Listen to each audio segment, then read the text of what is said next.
আছো? আমরা আজ রসায়ন প্রথম পত্রের চতুর্থ অধ্যায়ের তৃতীয় লেকচার আলোচনা করব। তো তোমাদেরকে শুভেচ্ছা। ওয়াহিদুল হক, সহকারী অধ্যাপক, রসায়ন, সরকারি বেগম রোকেয়া কলেজ, রংপুর। আজকের পাঠ পরিচিতি, একাদশ শ্রেণী রসায়ন, রাসায়নিক পরিবর্তন অধ্যায়। আলোচ্য বিষয় প্রভাবক ও প্রভাবন। এই পাঠ শেষে তোমরা যা জানতে পারবা, প্রভাবক ও প্রভাবন কি তা ব্যাখ্যা করতে পারবে, প্রভাবক ও প্রভাবনের শ্রেণীবিন্যাস করতে পারবে,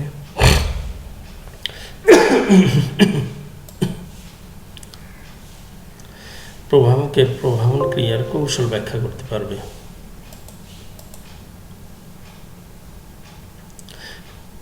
এখন আসা যাক প্রভাবক ও প্রভাবন। তোমাদের এই টপিকটা মূলত পড়া আছে, তোমরা এসএসসিতে পড়ে এসেছো প্রভাবক কি, প্রভাবন কি। প্রভাবক হলো পদার্থ, এক ধরনের পদার্থ যেগুলো খুব অল্প পরিমাণে কোনো বিক্রিয়ায় ব্যবহার করা হয়। এরা বিক্রিয়ার বেগ বা হারকে প্রভাবিত করে, অর্থাৎ যে সকল বহিরাগত পদার্থ বিক্রিয়ায় উপস্থিত থেকে বিক্রিয়ার হারকে বৃদ্ধি করবে অথবা হ্রাস করবে তাকে আমরা বলি প্রভাবক। আমরা সংজ্ঞা এভাবে দিতে পারি, যে সকল পদার্থ কোনো রাসায়নিক বিক্রিয়ায় উপস্থিত থেকে ওই বিক্রিয়ার বেগ পরিবর্তন করে। যে বেগের পরিবর্তন দুই ধরনের হতে পারে, বেগ বৃদ্ধিও করতে পারে আবার বেগ হ্রাসও করতে পারে। এই জন্য বেগের পরিবর্তন যারা করবে সেই পদার্থগুলোকে আমরা বলছি প্রভাবক। আর প্রভাবন হলো একটা ক্রিয়া, ঘটনা বা কাজ। কিসের কাজ? এই প্রভাবকের কাজ। এই প্রভাবক হলো কর্তা, এই কর্তার কাজটাই হলো প্রভাবন ক্রিয়াটাই। অর্থাৎ প্রভাবক কর্তৃক বিক্রিয়ার বেগের পরিবর্তন করার ঘটনা বা করার ক্রিয়াটাকেই বলছি আমরা প্রভাবন। অর্থাৎ যে ক্রিয়ার মাধ্যমে প্রভাবক বিক্রিয়ার বেগ পরিবর্তন করে তাকেই আমরা বলছি প্রভাবন। যেমন আমরা একটা উদাহরণ দেখতে পারি, যেটা খুব সুপরিচিত উদাহরণ, এই পটাশিয়াম ক্লোরেট। তোমরা জানো সবাই পটাশিয়াম ক্লোরেট। এটাকে যদি আমরা সাধারণভাবে তাপ দিয়েই উত্তপ্ত করি তাহলে পটাশিয়াম ক্লোরাইড এবং অক্সিজেন উৎপন্ন হয়। তবে এই বিক্রিয়াটা খুব ধীরে সংঘটিত হয়। কিন্তু যদি সেখানে সামান্য ম্যাঙ্গানিজ ডাইঅক্সাইড দিয়ে রাখা হয়, এই যে ম্যাঙ্গানিজ ডাইঅক্সাইড, তাহলে এই বিক্রিয়াটি অল্প তাপেই খুব দ্রুত সংঘটিত হয়। এখান থেকে আমরা বলতে পারি যে এই যে ম্যাঙ্গানিজ ডাইঅক্সাইড, এটা বিক্রিয়াটার বেগকে ত্বরান্বিত করলো, বেগটাকে বৃদ্ধি করলো। এটা সারা বিক্রিয়াটা ধীরে ঘটতো, আর এটা দেওয়ার ফলে বিক্রিয়াটা দ্রুত ঘটছে। অতএব আমরা এই পদার্থটাকে, অর্থাৎ ম্যাঙ্গানিজ ডাইঅক্সাইডটাকে এই বিক্রিয়াটার কি বলবো? প্রভাবক বলবো। এবং এই ম্যাঙ্গানিজ ডাইঅক্সাইড বিক্রিয়ার বেগটাকে বাড়াই দিল, বৃদ্ধি করলো। এই বৃদ্ধি করার ক্রিয়াটাকে বা ঘটনাটাকে বলবো আমরা ম্যাঙ্গানিজ ডাইঅক্সাইডের প্রভাবন। আশা করি ক্লিয়ার।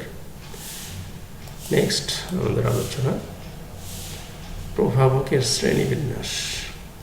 এই প্রভাবককে আমরা দুইভাবে বিন্যস্ত করতে পারি, শ্রেণীবিন্যস্ত করতে পারি। প্রথমত প্রভাবকের বেগের পরিবর্তনের প্রকৃতি অনুসারে, আর দ্বিতীয়ত হলো এর ক্রিয়া কৌশল অনুসারে। তো শুরুতে আমরা এর প্রকৃতি অনুসারে আমরা চার ভাগে ভাগ করতে পারি প্রভাবককে। প্রভাবন ক্ষমতার প্রকৃতির উপর ভিত্তি করে আমরা প্রভাবককে চার ভাগে ভাগ করছি। এগুলো দুটা ভাগ তোমাদের যারা আছে, যেমন ধনাত্মক প্রভাবক, এই নামটা হয়তো জানা আছে। আর এর বিপরীত হলো ঋণাত্মক প্রভাবক।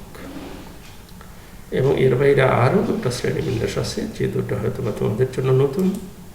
সেটা হলো অটো প্রভাবক। অটো শব্দটার জন্য তোমরা অটোমেটিক্যালি, অটোমেটিক নাম শুনছো।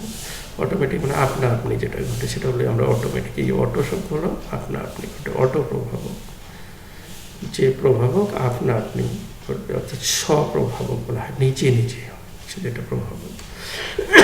পরবর্তীতে আমরা আরও বিস্তারিত করব। তো অটো প্রভাবক বা স্বপ্রভাবক, আর একটা হলো আবিষ্ট প্রভাবক। আবিষ্ট শব্দটা তোমরা আবিষ্ট চুম্বক, আবিষ্ট বিদ্যুৎ পড়ছো, তখন যেভাবে পড়ছো সেই আনন্দকে আমরা আলোচনা করব।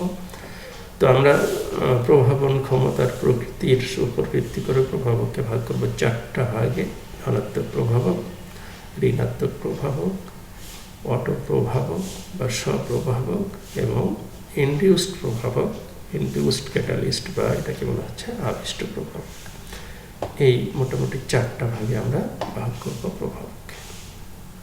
তো আমরা চলে যাচ্ছি প্রত্যেকটা ভাগের আলোচনায়। প্রথমত ধনাত্মক প্রভাবক। ধনাত্মক বা পজিটিভ যেটা তোমরা জানো, এটা কি করে? বিক্রিয়ার বেগকে বৃদ্ধি করবে। অর্থাৎ যে সকল প্রভাবক বিক্রিয়ার বেগকে বৃদ্ধি করবে তাকে বলা হচ্ছে ধনাত্মক প্রভাবক। যেমন আমরা যে উদাহরণটা এর আগে দেখেছিলাম সেটা মূলত ধনাত্মক প্রভাবক। অর্থাৎ এই ম্যাঙ্গানিজ ডাইঅক্সাইডটা কী করে? পটাশিয়াম ক্লোরেট থেকে এই অক্সিজেন উৎপন্ন করার বিক্রিয়াটা দ্রুত সংগঠিত করে। এই জন্য ম্যাঙ্গানিজ ডাইঅক্সাইড এখানে হলো ধনাত্মক প্রভাবক। নেক্সট ঋণাত্মক প্রভাবক। উল্টা বলতে পারবো নিজেরাই, যে সকল প্রভাবক বিক্রিয়ার বেগকে কী করবে? হ্রাস করে, মানে বৃদ্ধি করে, আর এখানে হ্রাস করে। এটা হলো ঋণাত্মক প্রভাবক। এই ঋণাত্মক প্রভাবক যদি ব্যবহার না করা হয় তাহলে বিক্রিয়া দ্রুত ঘটবে। অর্থাৎ কোনো একটা বিক্রিয়া স্বাভাবিক গতিতে ঘটছে, সেখানে যদি আমরা একটা ঋণাত্মক প্রভাব ব্যবহার করি তাহলে বিক্রিয়ার বেগটা কমে যাবে, ধীরে সংগঠিত হবে। উদাহরণ হিসেবে আমরা বলতে পারি এই যে hydrogen peroxide, H2O2 hydrogen peroxide, এই হাইড্রোজেন পারঅক্সাইডটা কিছুটা বিয়োজিত হয়, আপনি বিয়োজিত হয়, বিয়োজিত হয়ে পানি এবং অক্সিজেনে পরিণত হয়। এখন যদি আমরা এই হাইড্রোজেন পারঅক্সাইডের বোতলে সামান্য গ্লিসারিন যোগ করে রাখি, গ্লিসারিন তোমরা দেখছো সবাই, একে গ্লিসারলও বলা হয়। যাই হোক, গ্লিসারিন বা গ্লিসারল যদি আমরা একটু যোগ করে রাখি তাহলে দেখা যায় এই হাইড্রোজেন পারঅক্সাইডের বিযোজনটা হ্রাস পায়, অর্থাৎ বিযোজন হয় না সহজে। সুতরাং এখান থেকে আমরা বলতে পারছি যে গ্লিসারিনটা হাইড্রোজেন পারঅক্সাইডের বিযোজন বিক্রিয়াটার গতিকে হ্রাস করে দেবে। অতএব এইটা হলো ঋণাত্মক প্রভাবক। এরকম ঋণাত্মক প্রভাবক আরও অনেক পাওয়া যাবে। তোমরা বইপত্র খুঁজলে দেখবা। অবজেক্টিভের জন্য তোমাদের অনেক উদাহরণ পড়তে হবে, যেখানে যে বই যে উদাহরণগুলো পাবা একটু মনে রাখার চেষ্টা করতে হবে তোমাদেরকে। নেক্সট অটো প্রভাবক, মোস্ট ইম্পর্ট্যান্ট তোমাদের জন্য, এটা পরীক্ষায় আসে।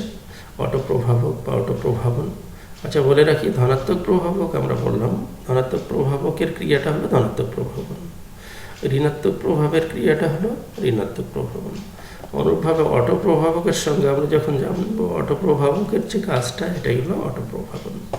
তো যাই হোক, অটো প্রভাবন, আবিষ্ট প্রভাবন, এই প্রভাবনগুলো যখনই আসবে তখন তোমরা প্রভাবকের সংজ্ঞা দেওয়ার পরে তার কাজের কথা উল্লেখ করে দেবো, তাহলে সেটাকে আমরা প্রভাবন বলবো।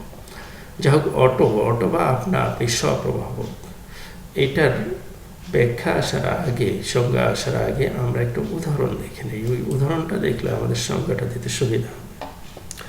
এই যে একটা বিক্রিয়া, অত্যন্ত ইম্পর্টেন্ট বিক্রিয়া, তোমরা হয়তো বা পড়েই ফেলেছ তৃতীয় অধ্যায়, দ্বিতীয় পত্রের তৃতীয় অধ্যায়ে চারণ বিজারণ আলোচনায় এই বিক্রিয়াটা আছে। এ ধরনের আরও অনেক বিক্রিয়া আছে, তোমরা এগুলো বিক্রিয়া পড়েছ আমার যতটুকু মনে পড়ে। তো যাই হোক, এই যে পটাশিয়াম পারম্যাঙ্গানেট, এটা কি জারক না বিজারক বলো দেখি? হ্যাঁ, জারক। পটাশিয়াম পারম্যাঙ্গানেট একটা প্রসিদ্ধ জারক এবং অত্যন্ত শক্তিশালী জারক পদার্থ। সালফুরিক অ্যাসিড, এখানে এই পটাশিয়াম পারম্যাঙ্গানেটকে অম্লীয় করার জন্য আমরা অ্যাসিড ব্যবহার করি, অম্লীয় মাধ্যমে এটা কাজ করে জারক হিসাবে। সালফুরিক অ্যাসিড ব্যবহার করা হয়। অক্সালিক অ্যাসিড, এটা হলো মূলত বিজারক, অক্সালিক অ্যাসিড।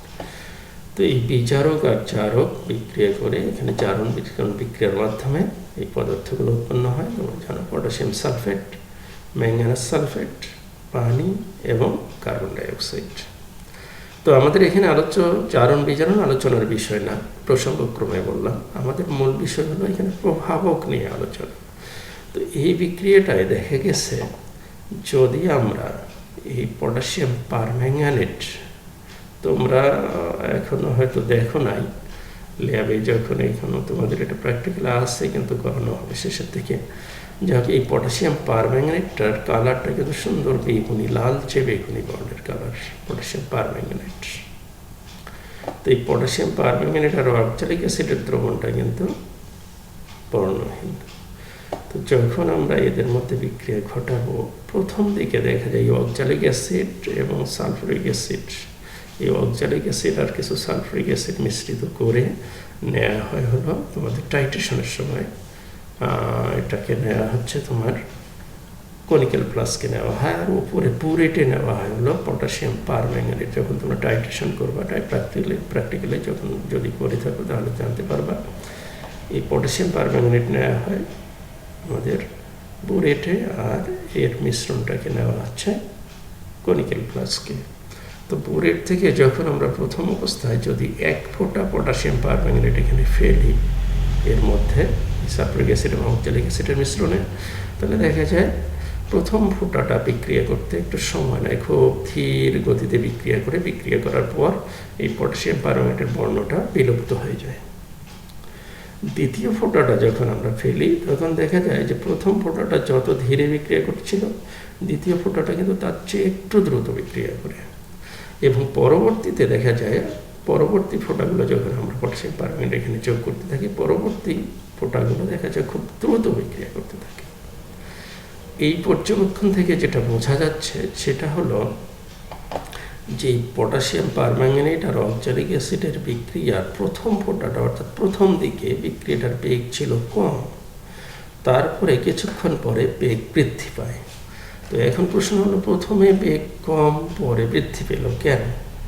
এর পিছনে কারণ হলো এদের বিক্রিয়ায় যে পদার্থগুলো উৎপন্ন হয়, এই পদার্থগুলোর মধ্যেই কোনো একটা এই বিক্রিয়ার প্রভাবক হিসাবে ক্রিয়া করে, যার ফলে প্রথম বিক্রিয়াটা যখন ঘটে, প্রথম ফোঁটাটা যখন বিক্রিয়া করছে এদের সাথে, তখন বিক্রিয়াটা ধীরে ঘটে, কেননা তখনও কোনো উৎপাদ ছিল না, এই প্রভাবক ছিল না।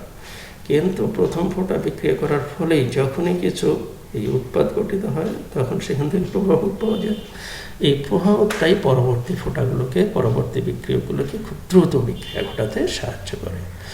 সুতরাং আমরা দেখছি এই বিক্রিয়ারই কোনো একটা উপাদান ওই বিক্রিয়ারই প্রভাবক হিসেবে ক্রিয়া করছে। এ ধরনের প্রভাবকই বলা হচ্ছে অটোপ্রভাবক। তো আমাদের এখানে অনেক পরীক্ষা নিরীক্ষা করে দেখা গেছে মূলত এখানে এই যে ম্যাঙ্গানাস সালফেটটা, এই যে উৎপাদ এখানে চারটার মধ্যে পানি প্রভাবক হওয়ার কোনো প্রশ্নই আসে না, কার্বন ডাইঅক্সাইড উড়ে যায় এটাও প্রশ্ন আসে না। এই পটাশিয়াম সালফেট এবং ম্যাঙ্গানাস সালফেটের মধ্যে পরীক্ষা নিরীক্ষা করে দেখা গেছে মূলত এখানে ম্যাঙ্গানাস সালফেটটা প্রভাবকের কাজ করে। আরও সূক্ষ্মভাবে যদি আমরা বলি তাহলে এই ম্যাঙ্গানাস সালফেটে মূলত ম্যাঙ্গানাস আয়ন আছে, 2+ আয়ন। এই ম্যাঙ্গানাস আয়নটা এখানে মূলত প্রভাবকের কাজ করছে। তো সুতরাং আমরা সংজ্ঞায় বলি এই কারণে যে কোনো রাসায়নিক বিক্রিয়ার উৎপাদসমূহের একটি যদি ওই বিক্রিয়ার প্রভাবক হিসেবে ক্রিয়া করে, অর্থাৎ কোনো বিক্রিয়ার উৎপাদগুলোর মধ্যে একটি ওই বিক্রিয়ারই প্রভাবক হিসেবে কাজ করে, তাকে আমরা বলছি অটোপ্রভাবক বা স্বপ্রভাবক। এই আর অটোপ্রভাবকের ক্রিয়াকে বলা হচ্ছে অটোপ্রভাবন বা স্বপ্রভাবন।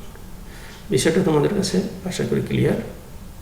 শুধু এই বিক্রিয়া না, তোমরা মনে রাখবা এই পটাশিয়াম পারম্যাঙ্গানেটের যত জারণ বিজারণ বিক্রিয়া আছে, সব জারণ বিজারণ বিক্রিয়া, পটাশিয়াম পারম্যাঙ্গানেটের সব জারণ বিজারণ বিক্রিয়ায় কিন্তু পারম্যাঙ্গানেট আয়নটা ম্যাঙ্গানাস আয়নে পরিণত হয়, এবং এই ম্যাঙ্গানাস আয়নটাই ওই বিক্রিয়ার প্রভাব হিসেবে ক্রিয়া করে। এখানে অক্সালিক অ্যাসিড থাকলেও হবে, অনেক সময় সোডিয়াম অক্সালেট দিয়ে তোমরা বিক্রিয়া করছো, সেখানেও ওই ম্যাঙ্গানাস অটোপ্রভাবক।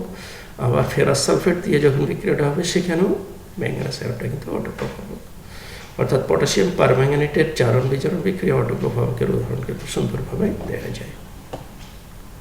নেক্সট আমাদের আসছে আবিষ্ট প্রভাবক। এই আবিষ্ট প্রভাবকটা ব্যাখ্যা করতে গিয়ে তোমরা আবিষ্ট চুম্বক নাম শুনছো, এই আবিষ্ট চুম্বক নিশ্চয়ই পড়ছো তোমরা ফিজিক্সে। আবিষ্ট চুম্বক হলো কি, একটা চুম্বকের পাশে যখন সংস্পর্শে যখন একটা চুম্বক পদার্থ রাখা হয়, যেমন একটা লোহার টুকরা, একটা চুম্বকের সাথে যখন একটা লোহার টুকরা আটকায় দেবা, ওই লোহার টুকরাটাও দেখবা যে চুম্বকের মতো আচরণ করে। ওই লোহার টুকরাটার পাশে আবার কিছু রাখবা, চুম্বক পদার্থ রাখলে দেখবা যে সেটাকে আকর্ষণ করে। তো এইভাবে একটা চুম্বকের সংস্পর্শে যখন একটা চুম্বক পদার্থ, যেটা নিজে চুম্বক নয় কিন্তু চুম্বকের সংস্পর্শে থেকে চুম্বকের মতো আচরণ করে, তখন এটাকে বলছি আমরা আবিষ্ট চুম্বক। ঠিক অনুরূপ আমাদের কিছু কিছু বিক্রিয়া দেখা যায়, কিছু কিছু পদার্থ এরা বিক্রিয়া করে না, নিজেদের মধ্যে বিক্রিয়া করে না, কিন্তু যখনই আমরা অন্য কোনো পদার্থ যারা আবার নিজেদের মধ্যে বিক্রিয়া করে তাদেরকে যদি ওই আগের বিক্রিয়কের সাথে একসাথে বিক্রিয়া করতে দেওয়া হয়, তখন আগের বিক্রিয়াটাও সংঘটিত হয়। এ ধরনের বিক্রিয়াকে আবিষ্ট প্রভাবক বলা হচ্ছে। বিষয়টা উদাহরণ দিলে ক্লিয়ার হবে, কঠিন মনে হচ্ছে তোমাদের কাছে। যেমন এখানে দেখো sodium sulphide SO3, sodium sulphide অক্সিজেনের সাথে বিক্রিয়া করে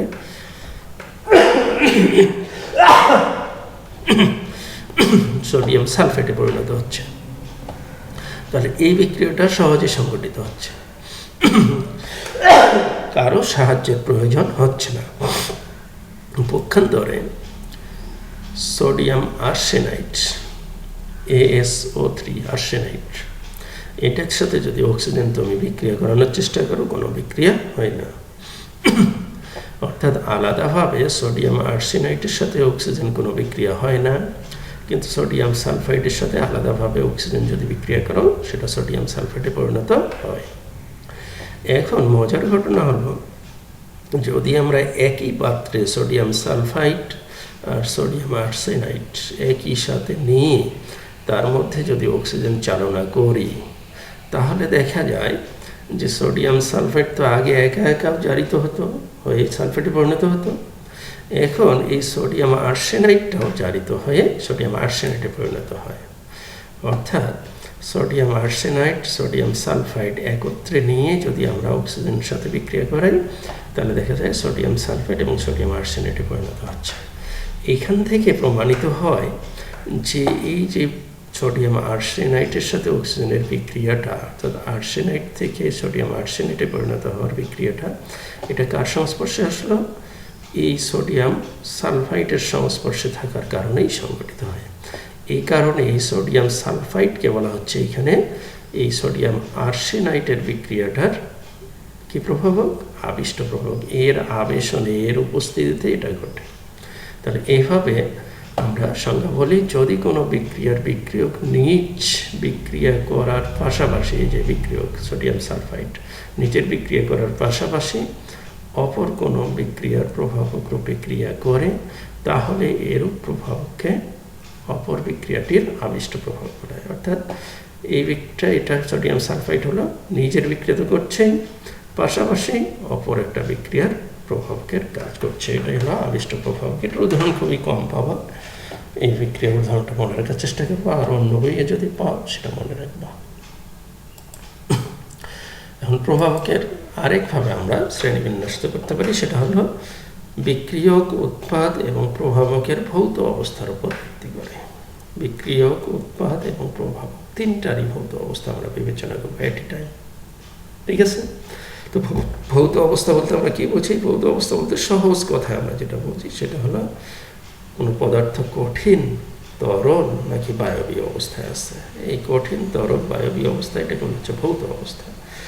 তোমরা জানো, তুই বা ততোধিক কঠিন পদার্থ যদি একখানে মিশ্রিত করার চেষ্টা করো, যত চেষ্টাই করো না কেন, এরা সমসত্বভাবে মিশ্রিত হয় না। অর্থাৎ তুই বা ততোধিক কঠিন পদার্থের ভৌত অবস্থা পৃথক থাকে।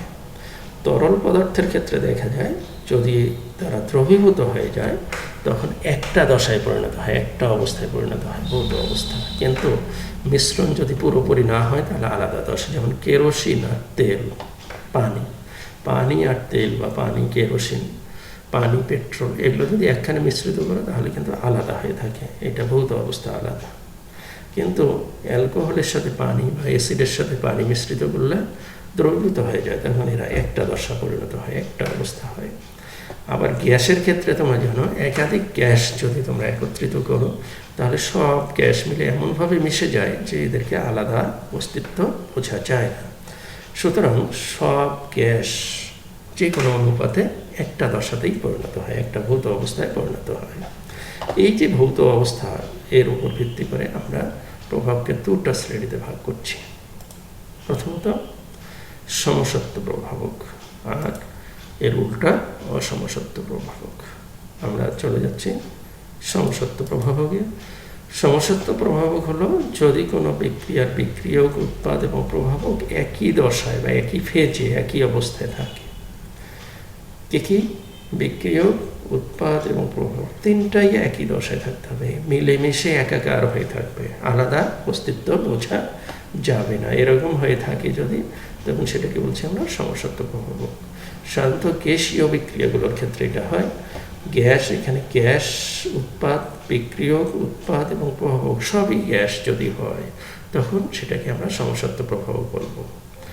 আবার মনে করো যদি দ্রবণে বিক্রিয়া ঘটে সেক্ষেত্রেও হতে পারে, যদি বিক্রিয়ক, উৎপাদ এবং প্রভাবক সব মিলে একটা দশায় পরিণত হয়ে থাকে, একই ধরনের দেখা যায়, একটা পদার্থ দেখে মনে হয়, তখন এটাকে আমরা বলছি সমসত্ব প্রভাবক। এবং এই সমসত্ব প্রভাবকের ক্রিয়াকে বলছি আমরা সমসত্ব প্রভাবন ক্রিয়া। উদাহরণ দেখো, সালফার ডাইঅক্সাইড, অক্সিজেন বিক্রিয়া করে সালফার ট্রাইঅক্সাইড হচ্ছে। তো এখানে আমাদের বিক্রিয়া হলো সালফার ডাইঅক্সাইড আর অক্সিজেন, দুটাই গ্যাস। উৎপাদ সালফার ট্রাইঅক্সাইড, এটাও গ্যাস। এই বিক্রিয়াটার প্রভাবক হিসাবে ক্রিয়া করে নাইট্রিক অক্সাইড, সেটাও গ্যাস। তো এই যে গ্যাসগুলো পরস্পর মিশ্রিত হয়ে এমনভাবে থাকে যে সেটাকে আলাদা অস্তিত্ব বোঝা যায় না। সুতরাং এই যে প্রভাবকটা এখানে নাইট্রিক অক্সাইড, এটাকে আমরা বলবো সমসত্ব প্রভাবক এবং এর ক্রিয়াটাকে বলবো সমসত্ব প্রভাবন ক্রিয়া। তো এই সমসত্ব প্রভাবন ক্রিয়ার কৌশলটা কিরকম? আচ্ছা, কৌশল আমরা পরে আসছি। অসমসত্ব প্রভাবকের ডেফিনেশনটা, তো এখানে ডেফিনেশনটা হবে কি ওটার উল্টা, অর্থাৎ বিক্রিয়ক, উৎপাদ এবং প্রভাবক যদি একই দশায় না থেকে ভিন্ন দশায় থাকে তখন এটাকে বলবো আমরা অসমসত্ব প্রভাবক। এই আর অসমসত্ব প্রভাবকের ক্রিয়াকে বলা হয় অসমসত্ব প্রভাবন ক্রিয়া। এটার উদাহরণ অ্যাভেলেবল, তোমরা অনেক উদাহরণ পাবা, অলরেডি দেখে আসছো অনেক। যেমন আমরা উদাহরণ হিসেবে বলতে পারি, এটা কি গ্যাস? CH2 ডাবল বন্ড, এটাকে বলা হচ্ছে সমান চিহ্ন না কিন্তু ডাবল বন্ড CH2, এটার নাম হলো ইথিলিন গ্যাস বা ইথিন গ্যাস। তার সাথে হাইড্রোজেন গ্যাস বিক্রিয়া করে CH3 বন্ড, এটা একটা বন্ড বলা হয় বন্ড CH3, অর্থাৎ এটাকে বলা হচ্ছে ইথেন গ্যাস উৎপন্ন হচ্ছে। অর্থাৎ ইথিলিনের সাথে হাইড্রোজেন বিক্রিয়া করে ইথেন উৎপন্ন হচ্ছে। এই বিক্রিয়াটায় নিকেল, প্লাটিনাম, প্যালাডিয়াম এগুলো আমরা প্রভাবক হিসেবে ব্যবহার করি।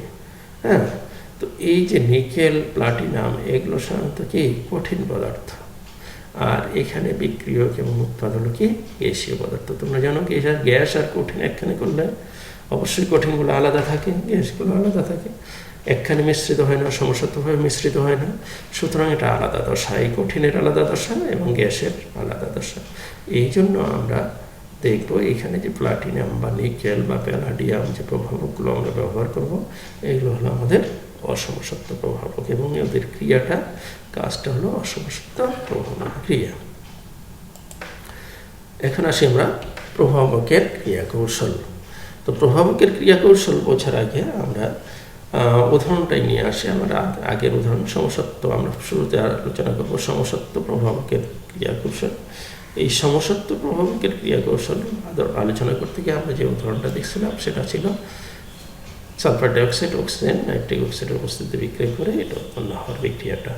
তো এই বিক্রিয়াটায় যখন আমরা কৌশল দেখব, কৌশলে আমাদের দুটা ধাপ, এখানে অ্যানিমেশন আমার দেওয়া হয়নি, অ্যানিমেশন না দেওয়ার কারণে এটা আগে চলে আসে। যাই হোক, আমাদের দুটা ধাপে আমাদের এই বিক্রিয়াটা ঘটে। প্রথম ধাপে যে ঘটনাটা ঘটে সেটা হলো এই প্রভাবক, সমসত্ব প্রভাবকের ক্ষেত্রে বলছি, এই প্রভাবক এবং এই বিক্রিয়ক যদি একাধিক হয়, যে কোনো একটা বিক্রিয়কের সাথে প্রভাবক সাধারণত বিক্রিয়া করে একটা মধ্যবর্তী যৌগ গঠন করে, যেটা আমাদের এই যে প্রথম ধাপ, সেটা হলো মধ্যবর্তী যৌগ গঠন। কীভাবে গঠিত হবে?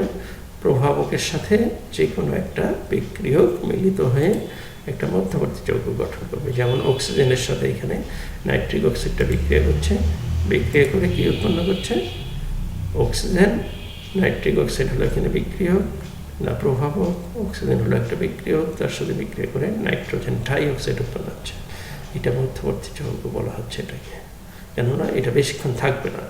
এটা উৎপন্ন হওয়ার সাথে সাথে সে কী করবে? অপর যে বিক্রিয়ক আছে সেই বিক্রিয়কের সাথে এটা বিক্রিয়া করবে। এটা হলো দ্বিতীয় ধাপ। অর্থাৎ দ্বিতীয় ধাপে মধ্যবর্তী যৌগ হতে উৎপাদ গঠিত হবে। যে মধ্যবর্তী যৌগ অপর যে বিক্রিয়কটা আছে তার সাথে বিক্রিয়া করে যৌগ গঠিত হবে। যৌগটা হলো সালফার ট্রাইঅক্সাইড গঠিত হবে, ট্রাইঅক্সাইড এবং নাইট্রিক অক্সাইড। দেখো একটু আগে যে নাইট্রিক অক্সাইড বিক্রিয়া করছিল প্রভাবটা, সেটা আবার পূর্বের অবস্থায় ফিরে যাবে। তো প্রভাবকের সঙ্গে তোমরা জানো যে সকল পদার্থ বিক্রিয়ার শেষে কিন্তু এর পরিমাণ, ভর, গুণ অপরিবর্তিত থাকে। এই জন্য নাইট্রিক অক্সাইডটা আবার উৎপন্ন হয়ে এর পরিমাণটা ঠিক রাখবে। এইভাবে আমরা সমসত্ব প্রভাবক পেলাম। কয় ধাপে সংগঠিত হবে? 2 ধাপে। প্রথম ধাপে কী হবে? মধ্যবর্তী যৌগ গঠিত হবে। কীভাবে গঠিত হবে? যে প্রভাবকের সাথে যে কোনো একটা বিক্রিয়কের বিক্রিয়ায় গঠিত হবে। দ্বিতীয় ধাপে কী হবে? মধ্যবর্তী যৌগটা অপর বিক্রিয়কের সাথে বিক্রিয়া করবে অথবা নিজে নিজে ভেঙে গিয়ে উৎপাদে পরিণত হবে। এটাই হলো সমসত্ব প্রভাবকের ক্রিয়া কৌশল। ক্রিয়া কৌশল বলতে আমাদের বুঝি কোনো একটা ক্রিয়া, বিক্রিয়া কতটা ধাপে সংগঠিত হয়, এই ধাপগুলো ভিন্ন ভিন্নভাবে ভেঙে ভেঙে দেখানো, এটাকে বলা হয় ক্রিয়া কৌশল। ক্লিয়ার? তাহলে আমাদের সমসত্ব প্রভাবক কয়টা ধাপে ঘটবে? 2টা ধাপে ভেঙে ভেঙে ঘটবে। এটা ক্রিয়া কৌশল। এরপরে আসো অসমসত্ব প্রভাবকের ক্রিয়া কৌশল। এই অসমসত্ব প্রভাবকের ক্রিয়া কৌশলটা আলোচনা করতে গিয়ে আমরা উদাহরণ নিয়ে আসছিলাম, এটা আরও অনেক উদাহরণ পাবা। তো একটা মজার জিনিস, তোমাদের আলোচনা অলরেডি হয়ে গেছে বলা যায়। এটা আমি নিচে আলোচনা করেছিলাম তোমাদের একেবারে চতুর্থ অধ্যায় না কি তৃতীয় অধ্যায়ে, প্রথম পত্রের তৃতীয় অধ্যায়ে আমরা আলোচনা করছিলাম। তোমরা হয়তো বা ভুলে গেছো, অনেকের মনে আছে। সেটা হলো, তোমরা মনে করার চেষ্টা করো তৃতীয় অধ্যায়। তৃতীয় অধ্যায়ে আমরা পড়েছিলাম অবস্থান্তর মৌল। এই অবস্থান্তর মৌলের কয়েকটা বৈশিষ্ট্য মনে পড়ে কি? হ্যাঁ, অবস্থান্তর মৌলের প্রধান বৈশিষ্ট্যগুলো হলো এদের জারণ অবস্থা পরিবর্তনশীল, এদের ডি অরবিটাল আংশিক পূর্ণ থাকে, যেটা আমরা সংজ্ঞায় জানি। বিশেষ করে এদের আয়নের ডি অরবিটাল আংশিক পূর্ণ থাকে, এদের জারণ সংখ্যা পরিবর্তনশীল, এরা জটিল যৌগ গঠন করে, এদের যৌগগুলো সাধারণত রঙিন হয়, এবং ফাইনালি যে বৈশিষ্ট্যটা তোমাদের ওই চ্যাপ্টারে কম ইম্পর্টেন্ট, কিন্তু বলছিলাম সেই দিনই যে এখানে বেশি ইম্পর্টেন্ট, সেটা হলো এদের প্রভাবন ক্ষমতা। অর্থাৎ ডি অরবিটাল যুক্ত যৌগগুলো, অবস্থান্তর মৌলগুলো, এই অবস্থান্তর মৌল বা ডি ব্লক মৌলগুলো সাধারণত কী হিসেবে ক্রিয়া করে? প্রভাবক হিসেবে ক্রিয়া করে। এদের প্রভাবন ক্ষমতা আছে। তো এই যে প্রভাবন ক্ষমতা আছে, platinum, nickel, vanadium, vanadium পেন্টঅক্সাইড, iron, iron oxide, ferric oxide, ferrous oxide ইত্যাদি প্রভাবক হিসেবে ক্রিয়া করে। তো এই যে এগুলো সবগুলো দেখবে যে সবগুলোই হলো মূলত কী যৌগ? অবস্থান্তর মৌল অথবা তাদের যৌগগুলো। অর্থাৎ অসমসত্ব প্রভাবকগুলো ম্যাক্সিমাম কিন্তু কি অবস্থান্তর মৌল এবং তাদের যৌগ। এবং এদের ক্রিয়া কৌশল বুঝতে গেলে তোমাদের সেই অবস্থান্তর মৌল সম্পর্কে ক্লিয়ার ধারণা লাগবে। তোমাদের অবস্থান্তর মৌলের ধারণা ক্লিয়ার আছে, হয়তো বলে গেছো।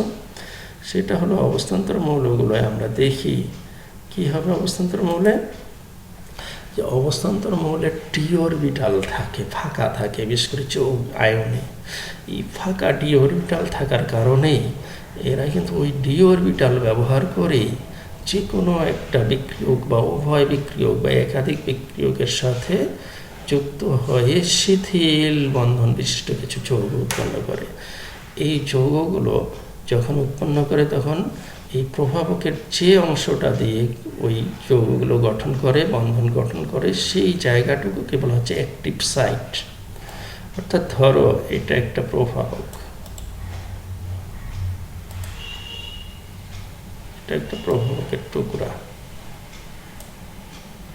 এটা আমরা বিক্রিয়াটা ঘটাচ্ছি এখানে, এখানে বিক্রিয়া ঘটাচ্ছে। এখানে আছে তোমার এই যে এটা মনে করো ইথিলিনটাকে আমরা এ ধরি, মনে করো এ হলো ইথিলিন আর পি হলো তোমার হাইড্রোজেন। হাইড্রোজেনটা বি। এখন এখানে এ আর বি আছে, এগুলো এখানে ঘুরে বেড়াচ্ছে, অসংখ্য এ আর বি এখানে আছে। তো এরা বিক্রিয়া তখন করবে, কখন করবে? যখন এই এ আর বি পরস্পর সংস্পর্শে আসবে। ঘুরতে ঘুরতে গিয়ে যখন এ বি পরস্পরের সংস্পর্শে আসবে তখন এই বিক্রিয়াটা ঘটে উৎপাদ ইথেন উৎপন্ন করবে। কিন্তু দেখো এই পাত্রে বিক্রিয়া ঘটছে আমাদের, এই পাত্রটায় যখন এই বিক্রিয়াটা ঘটছে তখন যদি আমাদের প্রভাবকটা না থাকে, এ বি ছুটতে ছুটতে কখন একখানে হবে তখন বিক্রিয়া ঘটবে। কিন্তু যখন আমরা এই প্রভাবক ব্যবহার করবো, প্রভাবকের মনে করো কিছু জায়গা আছে যেখানে ডি অরবিটালগুলো থাকে, ওই যে ফাঁকা ডি অরবিটাল, এই ফাঁকা ডি অরবিটাল সম্বলিত যে অংশটুকু থাকবে, হ্যাঁ, যেটুকু উন্মুক্ত অবস্থায় থাকবে, এখানে মনে করো এখানে এখানে এখানে এখানে এখানে কিছু এলাকা পাওয়া যাবে প্রভাবকের, যে এলাকাগুলো খুব সক্রিয় থাকবে। এই জায়গাগুলো দ্বারা এই পি এবং এই এ উভয়ই এখানে আকৃষ্ট হবে। এই জায়গাটুকু বলা হচ্ছে অ্যাক্টিভ সাইট, অ্যাক্টিভ সাইট বা সক্রিয় অংশ, সক্রিয় অ্যাক্টিভ অ্যাক্টিভ সাইট বলছি, SITE, কিন্তু SITE অ্যাক্টিভ সাইট বলা হচ্ছে। অ্যাক্টিভ সাইট অর্থ কি? সক্রিয়িত অংশ থাকতেছে, প্রভাবকের কিছু অংশ থাকছে, এই অংশগুলো খুব সক্রিয়িত, অ্যাক্টিভ থাকে। এই অ্যাক্টিভ সাইটগুলোতে, সক্রিয় অংশগুলোতে কি হয়? বিক্রিয়কগুলো আকৃষ্ট হয়। আকৃষ্ট হওয়ার ফলে এই বিক্রিয়কগুলোর সাথে এরা একটা দুর্বল বন্ধন গঠন করে। এই যে প্রভাবকটা, এটা মনে করো প্রভাবক, প্লাটিনাম মনে করে, এটা প্লাটিনামের টুকরা। এই প্লাটিনামের টুকরাটা প্রভাবকের কাজ করছে। এই প্রভাবকটা কি করছে? একে আকৃষ্ট করছে, বিকে আকৃষ্ট করছে, করে এখানে এদের সাথে যুক্ত হচ্ছে ডি অরবিটালের মাধ্যমে, খুব সূক্ষ্ম, মানে খুব দুর্বল বন্ধনবিষ্ট যৌগ হচ্ছে। যখন এটা হচ্ছে, আবার দেখো এ বি যখনই এখানে আবার পাশাপাশি হয়ে গেল, যখন একই জায়গায় এ আকৃষ্ট হলো, বি আকৃষ্ট হলো, তখন দেখা যাবে এ আর বি পরস্পরের সাথে তো আসক্তি আছে, রাসায়নিক আসক্তি যেটা বলি আমরা, বিক্রিয়ার মূল কারণ। এই আসক্তির কারণে দেখা যাবে তখন এ বি কী করবে? এই প্লাটিনামকে, অর্থাৎ প্রভাবকটাকে ছেড়ে দিয়ে, যেটার সাথে দুর্বল বন্ধন আছে সেটাকে ছেড়ে দিয়ে এ আর বি এর সাথে নতুন যৌগ উৎপন্ন করবে। এইভাবে এই আকর্ষণের মাধ্যমে বিক্রিয়কগুলোকে আকৃষ্ট করে অ্যাক্টিভ সাইটের দিকে আকৃষ্ট করার মাধ্যমে এই প্রভাবকটা কী করছে?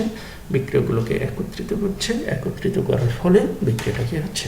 দ্রুত সংগঠিত হচ্ছে। এটাই হলো অসমশক্ত প্রভাবকের ক্রিয়া কৌশল। এর ফলে হচ্ছে একটা জিনিস, সেটা হলো তোমরা সক্রিয়ণ শক্তি পড়ছো, এই বিক্রিয়কের সক্রিয়ণ শক্তি, যেটা সক্রিয়ণ শক্তি অর্জিত না হলে কিন্তু বিক্রিয়া ঘটে না। এই সক্রিয়ণ শক্তিটা সহজে অর্জিত হচ্ছে, এরা সহজে কাছাকাছি আসতে পারছে, এদের মধ্যে সহজে সংঘর্ষ ঘটছে, আর সংঘর্ষ ঘটার ফলে কিন্তু সক্রিয়ণ শক্তি অর্জিত হয়।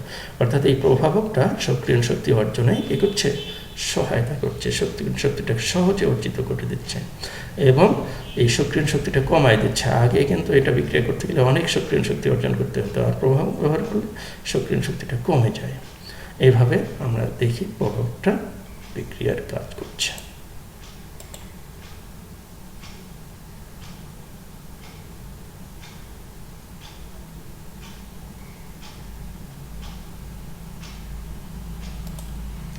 যাই হোক,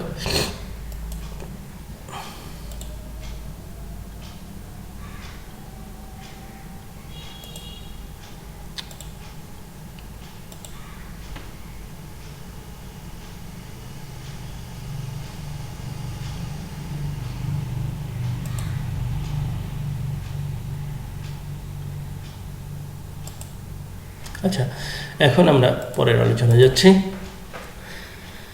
প্রভাবক বিবর্ধক। প্রভাবক বিবর্ধকটাকে ইম্পর্টেন্ট নাম, পরীক্ষা আসে, খুব ভালো করে মনে রাখবা। যেটা প্রভাবকের প্রভাবন ক্ষমতা বাড়ায় দেয়, বৃদ্ধি করে, তাকে প্রভাবক বিবর্ধক বা প্রভাবক সহায়ক বা প্রভাবক উত্তেজক, বিভিন্ন টার্ম বলা হয়। টার্মগুলো মনে রাখতে হবে, একাধিক টার্ম থাকলে সেগুলো মনে রাখতে হবে। কিন্তু রসায়নে এই বিষয়টাই খুবই গুরুত্বপূর্ণ। একই জিনিসের বিভিন্ন নাম থাকে, এই নামগুলো না জানার ফলেই কিন্তু রসায়নে তোমরা কঠিন মনে করো। যাই হোক, যে সকল পদার্থের উপস্থিতির ফলে প্রভাবকের প্রভাবন ক্ষমতা বৃদ্ধি পায় তাকে প্রভাবক সহায়ক বা প্রভাবক বিবর্ধক বা প্রভাবক উত্তেজক, ইংরেজিতে বলা হচ্ছে প্রম্পটার, ক্যাটালিস্ট, প্রম্পটার বলা হয়, প্রম্পট করে। যেমন আমরা উদাহরণ দিতে পারি, নাইট্রোজেন হাইড্রোজেন বিক্রিয়া করে অ্যামোনিয়া উৎপন্ন করে। এই বিক্রিয়াটায় অ্যালুমিনিয়াম অক্সাইড না থাকলেও চলে, শুধু আয়রন দিয়ে প্রভাবক হিসেবে ক্রিয়া করে বিক্রিয়াটা ঘটানো যায়। কিন্তু যদি অ্যালুমিনিয়াম অক্সাইড ব্যবহার করো তাহলে এই আয়রনের প্রভাবন ক্ষমতাটা আরও বেড়ে যায়।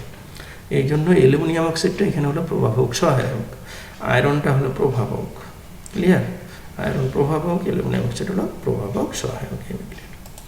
এরপরে এখানে যা বলা হচ্ছে অ্যালুমিনিয়াম অক্সাইড হলো প্রবাহক সহায়ক বা বিবর্ধক বা উত্তেজক বা প্রমোটার, যেটাই বলো। নেক্সট আমরা আসছি আরেকটা টার্ম, এর উল্টা প্রভাবক বিষ।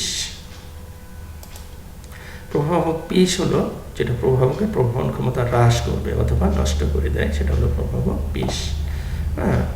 পয়জন বলা হয়, ক্যাটালিস্ট পয়জন বলা হচ্ছে। যেমন উদাহরণ দেখো, সালফার ডাইঅক্সাইড অক্সিজেন বিক্রিয়া করে আমাদের এখানে সালফার ডাইঅক্সাইড হয়। এই বিক্রিয়াটা আমরা সমসত্ব প্রভাবক হিসেবে দেখছিলাম নাইট্রিক অক্সাইড, কিন্তু আমরা অসমসত্ব প্রভাবক প্লাটিনাম দিয়েও ঘটাতে পারি। প্লাটিনাম যখন ব্যবহার করা হবে তখন কিন্তু এটা অসমসত্ব প্রভাবক। যাই হোক, এই যে প্লাটিনাম প্রভাবক, যদি ওখানে আমরা আর্সেনিয়াস অক্সাইড কিছু দিয়ে রাখি, এটা কিন্তু প্লাটিনামের প্রভাবন ক্ষমতাটাকে কমায় দেবে। সুতরাং এখানে আর্সেনিয়াস অক্সাইডটা হলো প্রভাবক বিষ। ক্লিয়ার? এরপরে আসা হলো এনজাইম প্রভাবন। এনজাইম প্রভাবনটা আসলে এটা হলো আলাদা একটা ধরন, যেটাকে আমরা জৈব বিক্রিয়াগুলোর ক্ষেত্রে তো বলে থাকি।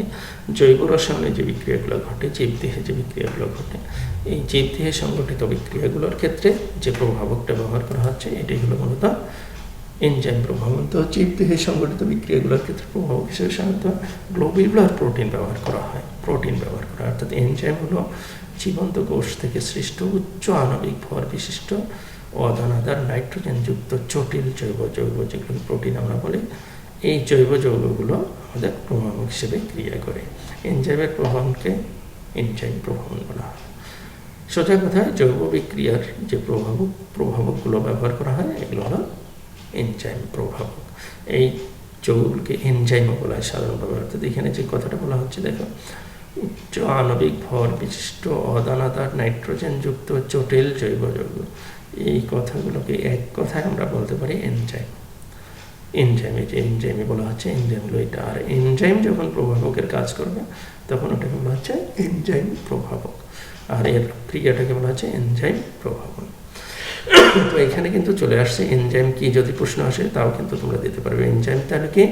যে জীবন্ত কোষ হতে সৃষ্ট উচ্চ আণবিক ভর বিশিষ্ট অদানাদার নাইট্রোজেনযুক্ত জটিল জৈব, চাটল হয়ে গেছে, এটা জটিল হবে, জটিল জৈব যৌগ, এগুলো হচ্ছে আমরা এনজাইম। তো এনজাইমগুলো সাধারণত আমিষ জাতীয় পদার্থ, নাইট্রোজেন ঘটিত যৌগগুলো কিন্তু আমিষ, ম্যাক্সিমাম জীবদেহে যেগুলো থাকে এই আমিষ এনজাইমগুলো মূলত আমিষ। যেমন উদাহরণ হিসেবে আমরা যেটা দেখি, এই যে কি গ্লুকোজ এনজাইম, এটা বাদ গেছে, এনজাইমের উদাহরণ চাইমেস প্রভাবকের উপস্থিতিতে এটা একটা এনজাইমের কি, এটার উপস্থিতিতে কি হচ্ছে, এটা অ্যালকোহল, ইথানল এবং কার্বন ডাইঅক্সাইডে পরিণত হচ্ছে। সুতরাং এখানে এই চাইমেসটা হলো আমাদের এনজাইম প্রভাবক, আর এর প্রভাবনটা হলো এনজাইম প্রভাবন। এভাবে তোমরা যে অ্যালকোহল তৈরি কোথায় পড়ছো, পঞ্চম অধ্যায়ে পড়ছো তোমরা অ্যালকোহল তৈরি, বা ওখানে পড়ছো তোমরা ভিনেগার প্রস্তুতি পড়ছো। এই যে অ্যালকোহলটাকে পরে অ্যাসিটিক অ্যাসিডে পরিণত হয়, আর অ্যাসিটিক অ্যাসিডের দ্রবণকে ভিনেগার বলে। এই ভিনেগার তৈরিতে তোমরা অনেক এনজাইম প্রভাবকের উদাহরণ দেখছো, সেটা দেখবা। এবং ফাইনালি অত্যন্ত গুরুত্বপূর্ণ আলোচনা, যেটা উদ্দীপকে থাকে, পরীক্ষা হিসাবে থাকে, পরীক্ষায় দেওয়া হয় উচ্চতর দক্ষতার প্রশ্ন হিসাবে বা প্রয়োগমূলক প্রশ্ন হিসাবে, সেটা হলো প্রভাবকের সাথে সক্রিয়ণ শক্তির একটা সম্পর্ক আছে। তোমরা জানো বিক্রিয়া যখন সংগঠিত হয় তখন সক্রিয়ণ শক্তি আমরা এর আগের লেকচারে দেখছিলাম, এই ধরনের গ্রাফে আমরা দেখছিলাম বিক্রিয়কের শক্তি। এই বিক্রিয়কগুলো শক্তি অর্জন করে একটা পাহাড়ের চূড়ায় উঠে, এই চূড়াটাকে আমরা বলছি সক্রিয় অবস্থা বা অ্যাক্টিভেটেড কমপ্লেক্স। অ্যাক্টিভেটেড কমপ্লেক্সটা পরে কিসে পরিণত হয়? উৎপাদে পরিণত হয়। তো এই বিক্রিয়কগুলো যত সহজে অ্যাক্টিভেটেড কমপ্লেক্সে পরিণত হবে, অর্থাৎ এই পরিমাণ শক্তি যত সহজে অর্জন করবে, বিক্রিয়া তত সহজে ঘটবে। তো মজার ব্যাপার হলো, যদি আমরা প্রভাবক ব্যবহার করি তখন বিক্রিয়াটা যে পথে ঘটে এই পথে হয়তো ঘটবে আমাদের প্রভাবক না থাকলে, আর প্রভাবক ব্যবহার করলে যে পথে ঘটবে এই পথ দুটার সক্রিয়ণ শক্তি কিন্তু কম বেশি হয়। তো যেমন এই যে গ্রাফটা দেখো, এখানে আমরা যদি প্রভাবক, এই যে এখানে লেখছে আনক্যাটালাইজড, ক্যাটালাইজড ব্যবহার করে, ক্যাটালিস্ট মানে হলো প্রভাবক ব্যবহার না করলে বিক্রিয়াটা, এই যে বিক্রিয়ক রিঅ্যাক্ট্যান্টটা এই পথে যাবে, এই পথে গিয়ে এই পরিমাণ শক্তি অর্জন করে তারপর কিসে পরিণত হবে, উৎপাদে পরিণত হবে। তাহলে তাকে এখান থেকে এই পরিমাণ সক্রিয় শক্তি অর্জন করতে হবে। পক্ষান্তরে যদি আমরা এই বিক্রিয়াটাকে, এই প্রভাবক সহ বিক্রিয়াটা ঘটাই, তখন বিক্রিয়াটা এই পথে যাবে, এই পথে গিয়ে উৎপাদ কিন্তু একই জায়গায় গঠিত হবে, এই জায়গায় উৎপাদ গঠিত হবে। তখন সক্রিয় শক্তি কিন্তু হচ্ছে এতটুকু, জাস্ট এতটুকু, কেননা এই যে এটা হলো সক্রিয় অবস্থা, তখন সক্রিয় শক্তি হলো এটা। অর্থাৎ এ পথে যেখানে প্রভাবক নাই সে পথে সক্রিয় শক্তি এত, এবং বি অন্য পথে, দ্বিতীয় পথে যেখানে সক্রিয় শক্তি আছে সেখানে, যেখানে প্রভাবক আছে সেখানে সক্রিয় শক্তি হলো এতটুকু, অত্যন্ত কম। সুতরাং এই যে প্রভাবক ছাড়া বিক্রিয়াটা ঘটতে সময় লাগবে বেশি, আর প্রভাবক সহ যদি বিক্রিয়াটা ঘটে তখন সময় লাগবে কম। এভাবে প্রভাবকটা কি করছে, বিক্রিয়ার গতিপথটাকেই পরিবর্তন করে দিচ্ছে, বিক্রিয়াকে এমন পথে সংগঠিত করাচ্ছে যে পথে সক্রিয় শক্তি কম, অল্প পরিমাণ সক্রিয় শক্তি প্রয়োজন হয়, এই শক্তি সহজে অর্জিত হয় এবং বিক্রিয়া সংগঠিত হয় সহজে। তাহলে আমরা বলবো যে প্রভাবক কী করে, বিক্রিয়ার গতিপথকে পরিবর্তন করে এমন পথে সংগঠিত করে যে পথে এর সক্রিয় শক্তি হ্রাস পায়, সক্রিয় শক্তি কমে যাওয়ার ফলে বিক্রিয়াটা সহজে সংঘটিত হয়। এটা হলো মূলত ধনাত্মক প্রভাবকের ক্ষেত্রে। কিন্তু এই প্রভাবকটি যদি ঋণাত্মক প্রভাবক হতো তখন কিন্তু বিক্রিয়াটা কোন দিক দিয়ে যেত, তখন এই বিক্রিয়াটার স্বাভাবিক অবস্থা মানে কোনো প্রভাবক ছাড়া এটা। কিন্তু যদি ঋণাত্মক প্রভাব হয় তখন বিক্রিয়াটা কিন্তু আরও উপর দিয়ে যাবে, অর্থাৎ সক্রিয় অবস্থাটা আরও উপরে হবে, এই দিকে গিয়ে প্রভাবিত হবে। অর্থাৎ সেখানে সক্রিয় শক্তিটা কী হবে, আরও বেশি হবে। অর্থাৎ ঋণাত্মক প্রভাবক বিক্রিয়াকে এমন পথে সংগঠিত করবে যেখানে সক্রিয় শক্তি কী হবে, বেশি হবে। আর ধনাত্মক প্রভাবক এমন পথে ঘটাবে যেখানে সক্রিয় শক্তি কম। বিক্রিয়ক এবং উৎপাদের অবস্থান কিন্তু একই থাকবে। অর্থাৎ ঋণাত্মক প্রভাবকের গ্রাফ যদি তোমাকে আঁকতে হয় তখন এইভাবে আঁকতে হবে, এই দিক দিয়ে একটু উপর দিয়ে নিয়ে গিয়ে এদিকে নামায়, উৎপাদ কিন্তু ঠিক ওই একই জায়গায় এখানে সংগঠিত হবে। তাহলে ক্লিয়ার, ধনাত্মক প্রভাবক এবং ঋণাত্মক প্রভাব কীভাবে বিক্রিয়ার বেগকে বাড়ায় কমায়, কেন বাড়ায় কেন কমায়, এই ব্যাখ্যামূলক প্রশ্ন যখন আসবে তখন এইভাবে গ্রাফ দিয়ে তোমাকে বোঝাতে হবে। এখন চিন্তা করো,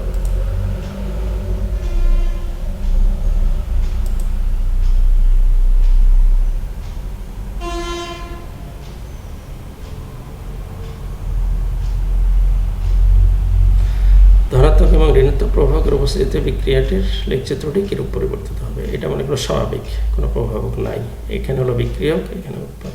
তো যদি এখানে ধনাত্মক প্রভাবক ব্যবহার করো তাহলে কি হবে, এটা কমে যাবে, তখন গ্রাফটা হবে এরকম হয়ে এদিক দিয়ে গিয়ে উৎপাদ কিন্তু এইখানেই হবে। আর যদি ঋণাত্মক প্রভাব ব্যবহার করো তখন বাড়বে, তখন এদিক দিয়ে গিয়ে এদিকে গিয়ে এখানে আসে উৎপাদ। আল্লাহ হাফেজ।